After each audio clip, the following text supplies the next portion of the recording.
Bismillahirrahmanirrahim. Assalamualaikum Sobat Muslim Brainer. Dalam video sebelumnya yang membahas hutang piutang, Islam menganjurkan untuk memberikan barang jaminan ketika kita berhutang.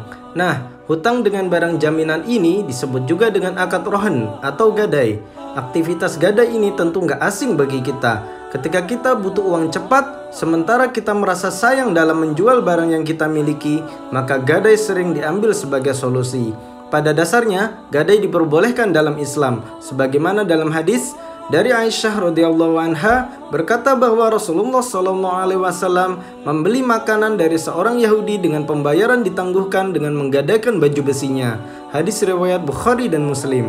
Nah, bagaimana Islam mengatur tentang hukum gadai ini? Ibnu Qudamah Al-Maqdisi menjelaskan dalam kitab Umdatul Fiqih terkait hukum Islam dalam akad rohan ini. Pertama, barang gadai haruslah barang yang bisa dijual. Jika tidak bisa dijual, maka barang tersebut tidak bisa dijadikan barang gadai.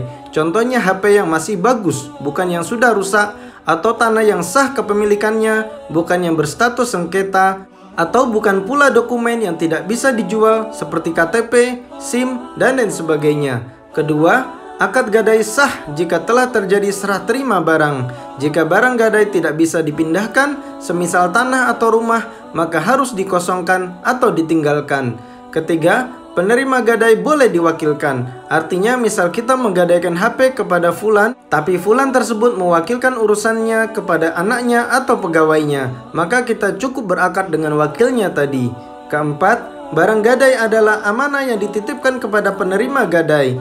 Jika barang tersebut rusak, maka ia tidak perlu menggantinya kecuali jika kerusakan itu akibat kelalaiannya. Ia tidak boleh memanfaatkan barang tersebut kecuali jika barang gadai tersebut adalah binatang yang bisa dikendarai atau hewan yang menghasilkan susu, maka ia boleh mengambil manfaat sekedar mengganti dari biaya makanannya. Jika barang gadai menghasilkan suatu keuntungan, misalnya kebun yang panen, maka itu milik dari orang yang menggadaikan, bukan milik penerima gadai, meskipun objek tanaman di kebun tersebut juga termasuk yang digadaikan. Kelima, jika barang gadai rusak disebabkan oleh orang yang menggadaikan, maka ia harus mengganti dengan barang yang semisalnya sebagai barang gadai.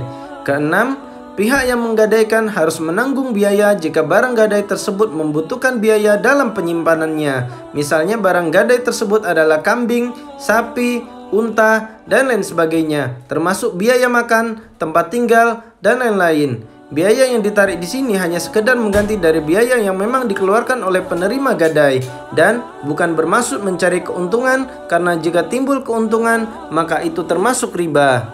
Ketujuh, jika terjadi penganiayaan atau perusakan terhadap barang gadai oleh orang lain, maka itu menjadi tanggung jawab orang yang menggadaikan. Dia harus menuntut ganti rugi kepada pihak yang merusak dan segera menyediakan kembali barang yang senilai. Kedelapan, jika barang gadai melakukan kerusakan seperti kambing yang merusak kebun orang, maka orang yang menggadaikan harus membayar ganti rugi.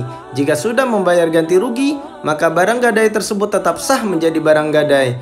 Namun jika tidak membayar ganti rugi, maka barang gadai tersebut boleh diambil dan dijual oleh pihak yang dirugikan untuk mengganti rugi sesuai dengan jumlah kerugian yang ditimbulkannya.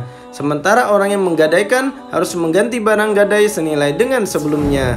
Jika akad gadai telah jatuh tempo, maka orang yang menggadai harus membayar hutangnya. Jika tidak bisa membayar, maka barang gadai boleh dijual untuk melunasi hutangnya dan sisanya diberikan kepada orang yang menggadaikan. Artinya tidak boleh disita seluruhnya, tetapi hanya sekedar untuk membayar hutangnya saja. Demikianlah Islam dalam mengatur akad gadai. Semua itu tentu agar tidak ada pihak yang dirugikan dan menghindari agar jangan sampai timbul riba. Jika kita perhatikan, banyak sekali lembaga gadai yang tidak mengikuti ketentuan Islam dalam hal gadai ini. Misalnya menarik bunga, denda, menyita barang gadai secara keseluruhan, dan ada biaya penyimpanan yang didasarkan kepada persenan besar pinjaman.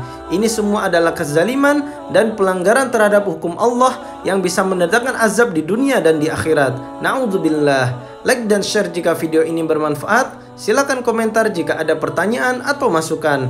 Barakallahu fikum. Wassalamualaikum warahmatullahi wabarakatuh.